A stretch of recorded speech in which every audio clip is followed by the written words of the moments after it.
Sa kasaysayan ng mga krimen, may mga kasong hindi lamang nakakagimbal kundi mahirap ding maunawaan.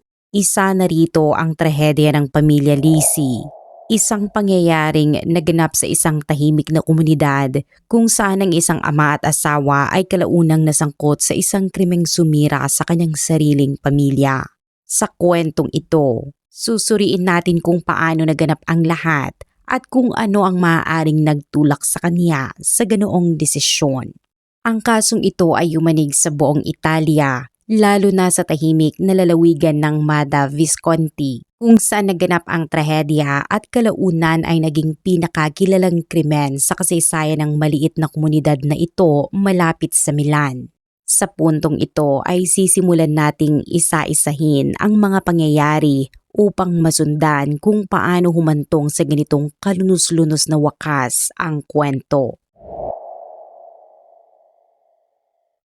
Noong madaling araw ng Sabado, ika-14 ng Hunyo taong 2014, nagising ang tahimik na bayan ng Mada Visconti sa mga desperadong sigaw ng isang lalaki. Nang sumilip ang mga residente sa kanilang mga bintana, nakita nila ang kanilang kapitbahay na si Carlo Lisi, 31 taong gulang na humihingi ng tulong habang tila natataranta at hindi maayos na magsalita. Habang unti-unting nagtitipon ang mga tao mula sa kalapit na bahay, sinabi ni Carlo na ang kanyang buong pamilya ay naging biktima umano ng mga pumasok na salarin sa kanilang tahanan at siya lamang ang nakaligtas dahil nasa labas siya kasama ang mga kaibigan sa isang sports bar na nanonood ng soccer sa pagitan ng Italia at England. Ayon sa kanya, maayos pa ang lahat nang umalis siya ng bahay ng gabing iyon. Ngunit pagbalik niya ay natagpuan niyang magulo ang loob ng kanilang tahanan at wala ng buhay ang kanyang 38 taong gulang na asawa na si Cristina, pati na ang kanilang 5 taong gulang na anak na babae at ang kanilang 1.5 taong gulang na anak na lalaki. Agad na tumawag ang mga kapitbahay ng pulisya at emergency services at habang hinihintay ang kanilang pagdating, hiniling ng operator kay Carlo na tingnan kung may pulso pa ang kanyang mga kapamilya at subukang magbigay ng paunang lunas kung kinakailangan. Ngunit sa halip na gawin ito ay sumigaw si Carlo na hindi na siya papasok muli sa bahay at ayaw niyang hawakan ang mga katawan. Bagamat maaaring ipaliwanag ito bilang epekto ng matinding pagkabigla, kapansin-pansin na tinukoy na niya ang kanyang pamilya bilang mga katawan kahit hindi pa man nakukumpirmang wala na silang buhay. Hindi dito nagtapos ang kakaibang kilos ni Carlo. Nang dumating ang mga pulis at medical personnel at kumpirmahin ang pagkamatay ng kanyang asawa at mga anak, halos wala siyang naging reaksyon. Sinubukan niyang umiyak, ngunit tila pilit lamang ang ekspresyon ng kanyang mukha na nananatiling tuyo ang kanyang mga mata at halos walang emosyon ang kanyang itsura. Nahirapan din siyang isaayos ang pagkakasunod-sunod ng kanyang mga ginawa na nagbigay ng magkakasalungat na pahayag at sinabi pa niyang naitalan niya sa kanyang cellphone ang sandaling nadiskubre niya ang mga bangkay. Isang bagay na inakala niyang makapagpapatunay ng kanyang pagiging inosente. Ngunit kalaunan ay naging isa sa mga pangunahing ebidensya laban sa kanya. Ito ang naging simula ng isang kasong agad umani ng atensyon ng publiko, ngunit mabilis ding nalutas. Sa loob lamang ng ilang oras mula nang magsimula ang investigasyon, ibinasura ng mga otoridad ang teorya ng pagnanakaw na mariing ipinipilit ni Carlo at siya ang naging pangunahing suspect. Habang mas dumarami ang ebidensyang pisikal na nakakalap sa pinangyarihan ng krimen at mas nakakausap pa si Carlo, nagsimulang lumitaw ang mga pagdududa hinggil sa kanyang kalagayan sa pag-iisip. Upang mas maunawaan ang kabuuan ng kwento, mahalagang makilala ang mga pangunahing tauhan. Si Cristina Lisi na ipinanganak bilang Cristina Omas noong 17 ng Setyembre 1975 sa maliit na bayan ng Fabia sa Hilagang Italy, ang panganay sa kanilang pamilya. Mula pa sa murang edad ay kapansin-pansin na ang kanyang matatag na personalidad, may mataas na pangarap at may sariling paninindigan sa buhay. Taglay niya ang likas na kakayahan sa pamumuno at palaging nagsusumikap na magtagumpay sa anumang kanyang ginagawa, maging sa pag-aaral, sa kanyang mga pagtatanghal sa drama club o sa pang-araw-araw na gawain. Dahil sa kanyang husay sa pagkikipag-ugnayan at organisasyon, marami siyang kaibigan at madalas siyang itinuturing na leader sa kanilang grupo. Matapos ang high school, natanggap siya sa isang prestihiyosong unibersidad sa Milan at hindi nagtagal ay lumipat siya mula sa bahay ng kanyang mga magulang upang magsimula ng sariling buhay. Sa kabila nito ay nananatili siyang malapit sa kanyang pamilya at patuloy na nakikipag-ugnayan sa kanila, kaya't alam ng kanyang mga magulang na maaasahan nila siya anumang oras. Sa edad na 11 habang nag-aaral pa sa unibersidad, nagtrabaho si Cristina sa isang branch ng isang malaking kumpanya ng insurance sa Mada Visconti, kung saan mabilis niyang nakuha ang respeto ng kanyang mga nakatataas at mga kasamahan at unti-unting umangat ang kanyang karera. Pagkatapos niyang makapagtapos, marami siyang oportunidad na maaaring tahakin, ngunit pinili niyang manatili malapit sa kanyang pinanggalingan sa halip na lumipat sa mas malaking lungsod. Sa panahong ito, na-promote na siya at naging manager at kinilala bilang isang eksperto sa larangan ng civil insurance. Gayunpaman, kahit abala sa kanyang propesyon ay hindi niya tinalikuran ang kanyang hilig sa teatro. Ginugol niya ang kanyang libreng oras sa ensayo at pagtatanghal, lalo na sa mga musical kung saan namamayani ang kanyang mahusay na boses at musical na pandinig. Sa Mada Visconti, mayroon siyang mga tagahanga at minsan pa nga ay nakilala siya sa lansangan, ngunit pagdating sa kanyang personal na buhay, tila hindi ito naging kasing ayos ng kanyang karera. Marami siyang maniligaw at ilang naging relasyon, ngunit karamihan sa mga lalaking kanyang nakilala ay hindi angkop para sa seryosong commitment o pagbuo ng pamilya. Sa kabila nito, nanatili ang kanyang paniniwala na darating din ang tamang tao at makakamit niya ang hinahanap na kaligayahan. Samantala, si Carlo Lisi naman, ang lalaking kalaunan ay masasangkot sa trahedya, ay ipinanganak noong taglagas ng 1982 sa bayan ng Caserano sa Italy bilang panganay sa dalawang magkapatid. Ang kanilang ama ay may konserbatibong pananaw, maigpit at kung minsan ay malupit sa pagpapalaki sa kanyang mga anak. Ang nakababatang kapatid ni Carlo ang madalas na paborito ng kanilang mga magulang, samantalang si Carlo ay inaasahang sumunod ng walang tanong at magpakita ng mataas na antas ng tagumpay sa lahat ng aspeto. Mula pagkabata ay sinikap ni Carlo na matugunan ang mga inaasahang ito. Naging mahusay siya sa pag-aaral. Sumali sa volleyball na pinili ng kanyang ama kahit mas gusto niya ang soccer at hindi kailanman sumuway sa mga utos. Madali umanong magalit ang kanilang ama at kapag ito'y nagagalit ay nagiging nakakatakot. Kaya't natutunan ni Carlo na huwag kontrahin ito at sa halip ay tahimik na sundin ang lahat.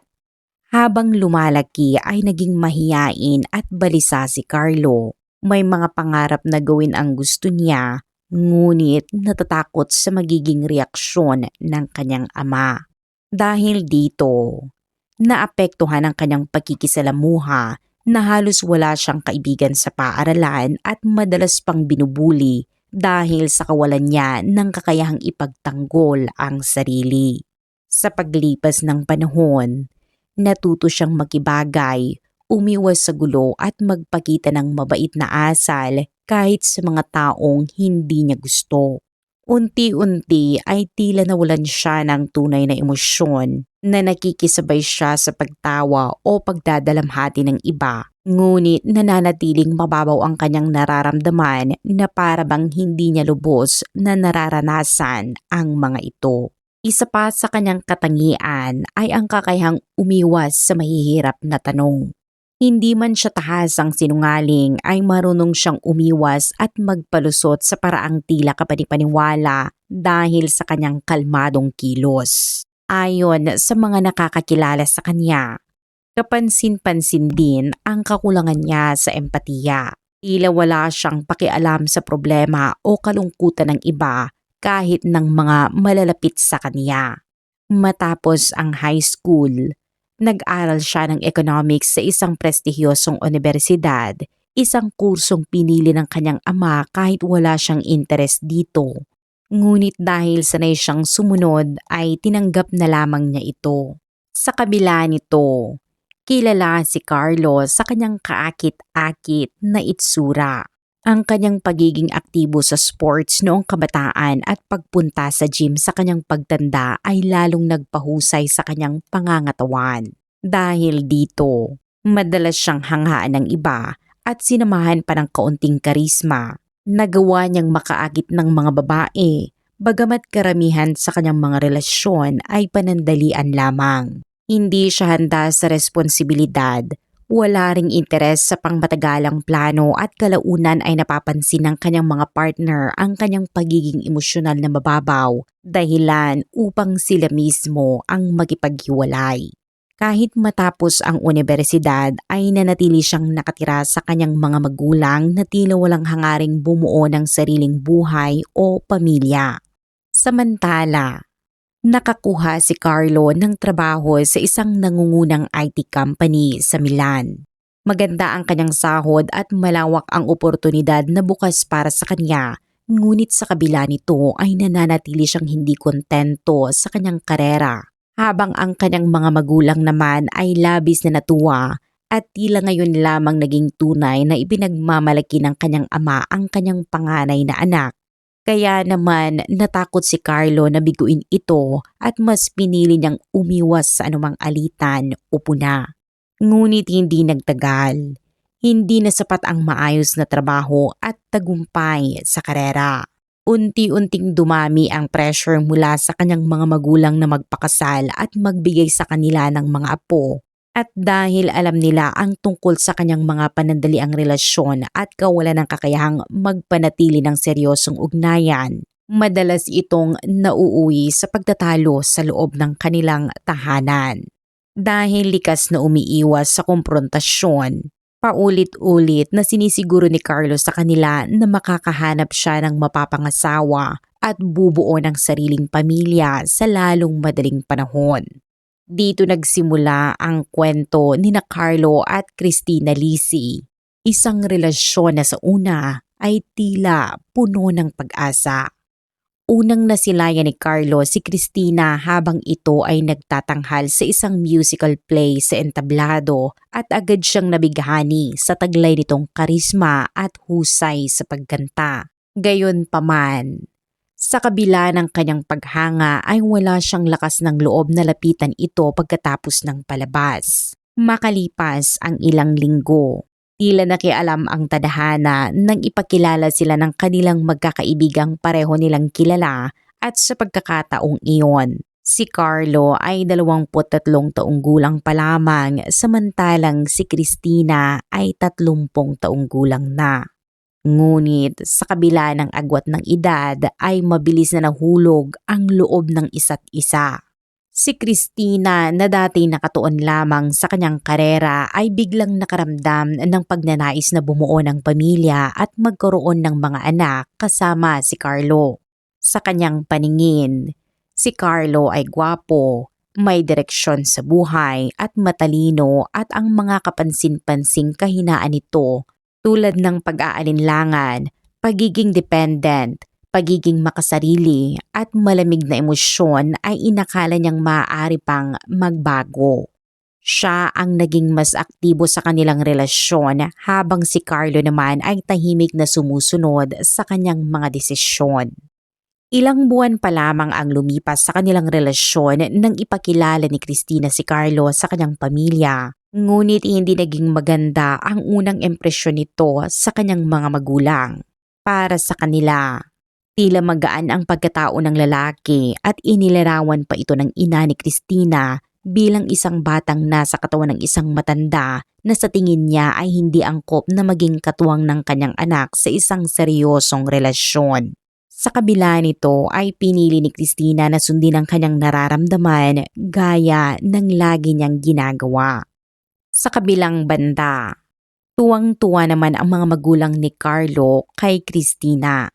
Para sa kanila ay isa itong matured, matalino at kayang tumayo sa sariling paa.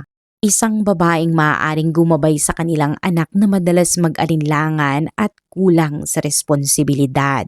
Lalo pang natuwa ang ama ni Carlo na kilalang mahirap mapasaya at ito ay nagpatibay sa paniniwala ni Carlo na tama ang kanyang piniling landas. Makalipas ang halos isang taon mula nang sila'y magkakilala, nagsimulang magsama ang dalawa at aktibong pinlano ang kanilang kasal. Tahimik at sunod-sunuran si Carlo na lagi niyang pinakikinggan ang kanyang nobya, hindi kumukontra at maingat na umiiwas sa anumang pagtatalo, habang si Christina ang gumagawa ng halos lahat ng desisyon at siya naman ay sumusuporta lamang. Para kay Christina, ang ganitong setup ay perpekto at kumbinsido siyang haharap sila sa isang mahaba at masayang pagsasama. Ngunit bago pa man tuluyang maganap ang kasal, unang lumitaw ang tunay na ugali ni Carlo, isang pangyayaring muntik nang magwakas sa kanilang relasyon. Sa isang bachelor party na inihanda ng kanyang mga kaibigan sa isang sikat na nightclub sa Milan, nag-inuman sila at nagsaya hanggang sa may grupo ng babae na sumama sa kanila. Isa sa mga ito ay nagpakita ng matinding interes kay Carlo at sinubukan siyang akitin, habang ang kanyang mga kaibigan na nasa impluwensya ng alak ay lalo pang nag-udyok sa kanya na tila isang huling pagkakataon bago siya magpakasal. Sa hindi masyadong pinag-isipan na desisyon ay sumama si Carlo sa babae patungo sa isang hotel kung saan sila nagpalipas ng gabi. Kinabukasan, sa hindi inaasang pangyayari ay ipinahayag ni Carlo ang kanyang pag-ibig sa babaeng iyon at nangakong iiwan niya ang kanyang nobya para dito. Sa parehong araw ay inamin niya ang lahat kay Christina at sinabi na may iba na siyang minamahal at ayaw na niyang ituloy ang kasal. Tinanggap naman ni Christina ang balitang iyon ng may dignidad at inimpake niya ang kanyang mga gamit at pansamantalang bumalik sa bahay ng kanyang mga magulang habang naghahanap ng sariling matitirahan. Ngunit nang malaman ng ama ni Carlo ang nangyari, labis itong nagalit at sinabi na ayaw na niyang makita ang kanyang anak hanggat hindi ito humihingi ng tawad at kinukumbinsi na Christina na muli siyang pakasalan. Muli, sumunod si Carlo sa kagustuhan ng kanyang ama. Bit-bit ang isang malaking bouquet ng bulaklak. Nagtungo siya sa bahay ng pamilya Omas, ngunit sinalubong siya ng pagtutol ng mga magulang ni Christina na matagal nang may pagdududa sa kanya. Sa kabila nito, ang huling desisyon ay nasa kamay pa rin ni Christina at matapos pag-isipan, pinili niyang patawarin si Carlo at bigyan ito ng isa pang pagkakataon. Natuloy ang kasal ayon sa plano at ang perang natanggap nila bilang regalo ay ginamit upang makabili ng bahay sa Mada Visconti.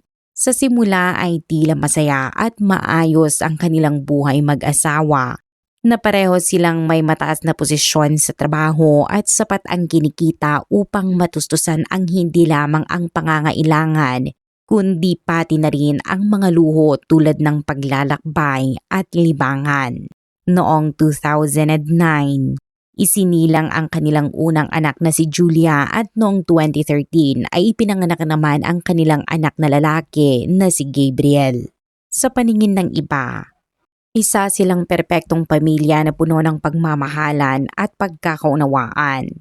Ginagawa ni Carlo ang lahat upang mapasaya ang kanyang asawa, hindi dahil sa malalim na pagmamahal kundi upang maiwasan ang alitan, habang si Christina naman ay kontento sa kanilang buhay at walang kamalay-malay sa dobleng buhay na tinatahak ng kanyang asawa.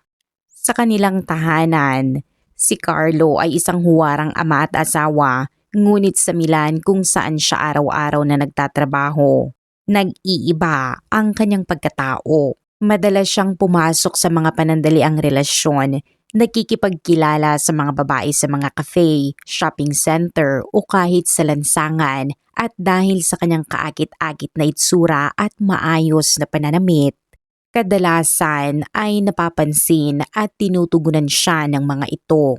Karaniwan, hindi tumatagal ang mga ugnayang ito, ngunit tila nasisiyahan si Carlo sa kontrol na kanyang nararamdaman. Siya ang nagdedesisyon kung kailan magkikipagkita at kung kailan iiwan ang kanyang kapareha. Sa kanilang bahay, si Christina ang may kontrol sa lahat at si Carlo ay sunod lamang, kaya't tila sa labas niya hinahanap ang kapangyarihang iyon.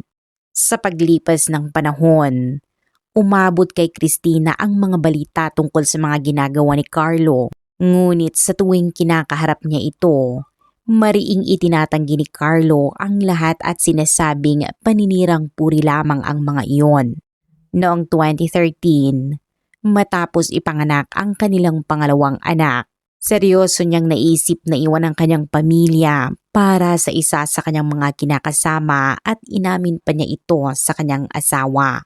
Ngunit naglatag si Christina ng matitibay na dahilan laban sa kanilang paghihiwalay, lalo na ang magiging epekto nito sa kanyang mga magulang, kaya't napilitang umatras si Carlo. Makalipas ang isang taon, noong unang bahagi ng 2014, may bagong empleyadong dumating sa kanilang opisina na isang batang babae na nagngangalang Maria na agad niyang kinahumalingan. Sinubukan ni Carlo ang lahat upang makuha ang atensyon nito, gaya ng pagbibigay ng maliliit na regalo, pagbibigay ng papuri at paulit-ulit na pag-aaya, ngunit malinaw ang sagot ni Maria na ayaw nitong makipagrelasyon sa isang may asawa na at may 2 anak. Sa kabila nito, hindi sumuko si Carlo at tila binaliwala ang pagtanggi nito. Unti-unti ay sinimulan niyang sisihin ang kanyang sariling pamilya sa kanyang nararamdamang kawalang kasiyahan at kinumbinsi ang sarili na hindi siya naging masaya sa kanyang buhay may asawa, na ang kanyang asawa at mga anak ay hadlang sa kanyang personal na kaligayahan.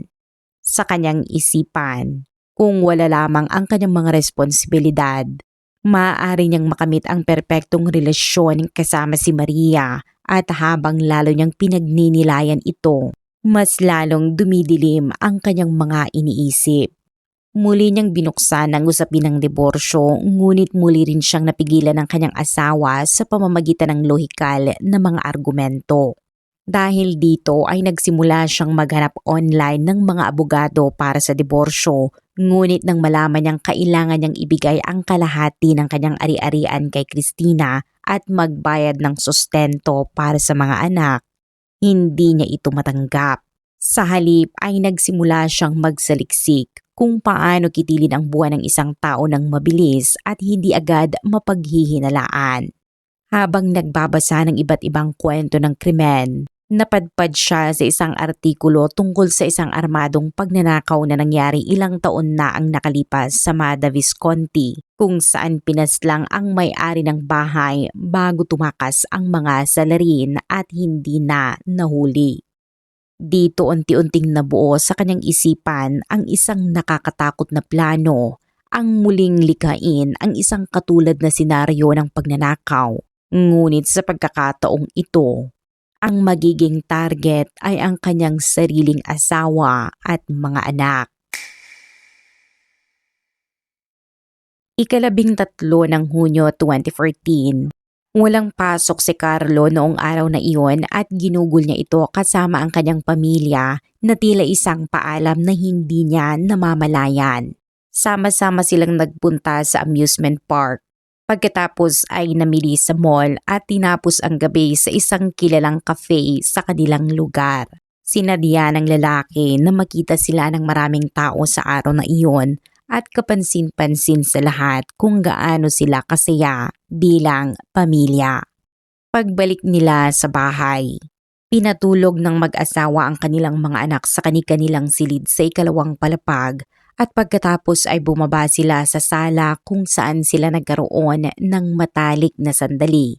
Isang bahagi ng planong mabuting pinag-isipan ni Carlo upang maiwasan ang pagdududa. Alam niyang sa pagsusuri ay makikita na nagkaroon sila ng kusang loob na ugnayan at sa ganitong sitwasyon, mahirap isipin na ang lalaki ay bigla na lamang gagawa ng karumal-dumal na krimen laban sa sariling pamilya. Alam ni Christina na lalabas ang kanyang asawa upang manood ng soccer kasama ang mga kaibigan, kaya't inakala niyang magbibihis lamang ito habang siya naman ay naupo sa sala upang manood ng telebisyon. Ngunit sa sandaling iyon, nagtungo si Carlo sa kusina. Kumuha ng malaking kutsilyo at tahimik na lumapit sa kanyang asawa mula sa likuran. Sinaksak niya ito sa gilid ng leeg. Ngunit nanatiling may malay si Christina at agad sinubukang tumakas. Sa una, tila hindi niya agad napagtanto kung sino ang umatake sa kanya. Ngunit nang siya ay lumingon at makita ang kanyang asawa na may hawak na kutsilyo, kitang-kita ang kanyang pagkabigla. Sinubukan niyang ipagtanggol ang sarili at nagawa pa niyang maalis ang kutsilyo sa kamay ng lalaki. Dahilan upang madulas ang hawak nito at masugatan ang kanyang palad. Sa kabila ng kanyang pagsisikap ay hindi niya kinaya ang lakas ni Carlo na nagpatuloy sa pag-atake hanggang sa tuluyan na siyang mawala ng buhay. Isang kamatayan na dumating nang hindi niya lubos na nauunawaan kung bakit nagawa iyon ng taong kanyang minahal. Matapos nito ay umakyat si Carlo sa ikalawang palapag at pinatay ang kanyang mga anak, ang 5 taong gulang na anak na babae at ang 18 buwang gulang na sanggol habang sila ay natutulog. Ayon sa mga eksperto, malamang ay hindi sila nagdusa at maaaring hindi na rin nagising sa nangyari. May ilang kapitbahay na nakarinig ng malalakas na sigaw, ngunit hindi sila tumawag ng pulisya dahil agad din itong tumigil. Kung naging mas mapagmatsyag lamang sila ay maaaring nailigtas pa sana ang buhay ng mga bata. Matapos isagawa ang krimen ay sinubukan ni Carlo na magkunwaring may naganap na pagnanakaw na bahagyang ginulo ang mga gamit.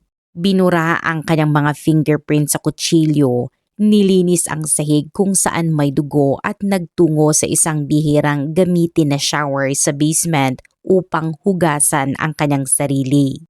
Ngunit sa isang hindi maipaliwanag na pagkukulang ay muli niyang isinuot ang parehong underwear na may maliliit na patak ng dugo na hindi niya napansin. Pagkatapos nito, binalutan niya ang kanyang sugatang kamay. Nagbihis at pumunta sa isang sports bar upang manood ng football at uminom kasama ang mga kaibigan. Natural ang kanyang kilos at ayon sa testimonya ng mga ito sa korte, hindi nila maisip na ang kanilang kasama ay kagagaling lamang sa isang krimen laban sa sarili nitong pamilya. Sa pagtatapos ng laban, nagpadala pa siya ng mga mensahe sa cellphone ng kanyang asawa na tila ina-update ito sa score at nagpapahayag ng pagmamahal habang sinasabing pauwi na siya. Bandang 3:00 ng madaling araw ay bumalik siya sa bahay at isinagawa ang isang dramatikong eksena ng pagtuklas ng krimen, ngunit dito na siya nagsimulang magkamali. Una ay kinuna niya ng video ang loob ng bahay gamit ang kanyang cellphone upang palabasing ngayon lamang niya natuklasan ang kaguluhan at ang katawan ng kanyang asawa bago siya tumakbo palabas. Ngunit nagkamali siya nang hindi patayin ang kamera na nagresulta sa mga kuhang taliwas sa kanyang pahayag at kalaunan ay naging mahalagang ebidensya laban sa kanya. Sa unang oras pa lamang ng investigasyon ay agad nang ibinasura ang pahayag ni Carlo na ito ay isang pagnanakaw. Sa pagsusuri ng pinangyarihan ng krimen, malinaw na walang pilit na pagpasok na buo ang mga pinto at bintana na nagpapahiwatig na ang salarin ay may malayang access sa bahay. Wala ring nawawala kahit palantad ang pera at kahon ng alahas ni Christina at ang kalat sa loob ay tila ginawa lamang upang magmukhang may naghalughog. Higit sa lahat, Walang lohikal na dahilan upang saktan ng mga magnanakaw ang mga batang natutulog sa kanilang mga kama sa itaas, kaya't mabilis na kinilala ang insidente bilang isang sinadyang krimen. Agad na naging pangunahing sospek si Carlo, lalo na't hindi malinaw ang kanyang mga paliwanag at hindi niya maipaliwanag ng maayos ang sugat sa kanyang kamay. Nang siya ay arestuhin at suriin ang kanyang mga damit, natuklasan ang maliliit na patak ng dugo na ayon sa kanya ay mula sa kanyang pagtatangkang tulungan ang kanyang pamilya. Ngunit ang lokasyon at laki ng mga ito ay nagpapahiwatig na nagmula ito sa galaw ng kutsilyo habang isinasagawa ang krimen. Ang video na kanyang ibinigay sa mga otoridad ay lalo pang nagpatibay ng pagdududa dahil makikita na hindi niya sinuri ang kalagayan ng kanyang asawa o mga anak at agad siyang lumabas ng bahay. Sa kabila nito, iginiit niyang alam niyang wala na silang buhay at tiyak na kutsilyo ang ginamit. At ang huling matibay na ebidensya ay ang natagpuang madugong tela sa basurahan na ginamit ng salarin sa paglilinis ng pinangyarihan. Matapos arestuhin ay tumigil na si Carlo sa pagpapanggap ng kalungkutan. Naging kalmado siya at tila walang pakialam at nang mailagay sa selda ay agad lamang siyang natulog. Wala siyang ipinakitang pagsisisi o awa kahit sa sarili niyang mga anak at asawa, ngunit patuloy pa rin niyang iginigiit ang kanyang inosensya kahit malinaw na ang lahat ng ebidensya ay laban sa kanya. Sa pagsusuri ng kanyang laptop, natuklasan ang kanyang search history na nagbigay liwanag kung kailan at paano niya pinlano ang krimen at dito tuluyang napatunayan na ito ay isang pinag-isipang mabuti na krimen. Bagamat sa simula ay hindi pa malinaw ang kanyang motibo. Nang mapagtanto niyang wala ng saysay ang pagtanggi, nagsimula siyang umamin at ikinwento kung paano niya isinagawa ang lahat. Ngunit ang kanyang dahilan ang tunay na ikinagulat ng lahat. Ayon kay Carlo, hindi niya nais ang diborsyo dahil hahatiin ang kanilang mga ari-arian kabilang ang bahay, mga sasakyan at kanilang ipon. At bukod pa rito ay kailangan niyang magbigay ng sustento sa kanilang dalawang anak na para sa kanya ay magiging pabigat lamang. Sa kanyang pananaw, ang lahat ng ito ay magiging hadlang sa inaasam niyang buhay kasama si Maria, kaya't pinili niyang gawin ang krimen at ikinuwento niya ito ng kalmado at walang emosyon na lalo pang nagpatibay sa paniniwala ng marami na siya isang psychopath. Bagamat nananatiling tanong kung siya ba ay nasa tamang pag-iisip. Sa isinagawang psychiatric evaluation, napatunayang alam ni Carlo ang kanyang ginagawa at lubos na nauunawaan ang kanyang mga aksyon. Ngunit wala siyang naramdamang pagsisisi maging sa oras ng krimen at pagkatapos nito. Noong Enero ng 2015, inatulan siya ng habang buhay na pagkakakulong at tinanggap niya ang hatol ng walang emosyon na tanging sinabi lamang na ito na rin ang kanyang inaasahan. Kalaunan, sinubukan niyang mag-apela, ngunit agad din niya itong binawi dahil sa paniniwalang wala rin itong silbi. Hindi nagtagal, pumanaw ang ama ni Carlo dahil sa atake sa puso matapos ang hatol at pagkakakulong ng kanyang anak, na hindi niya matanggap ang katotohanang ang kanyang pinalaki ay naging isang taong walang awa at walang pagsisisi.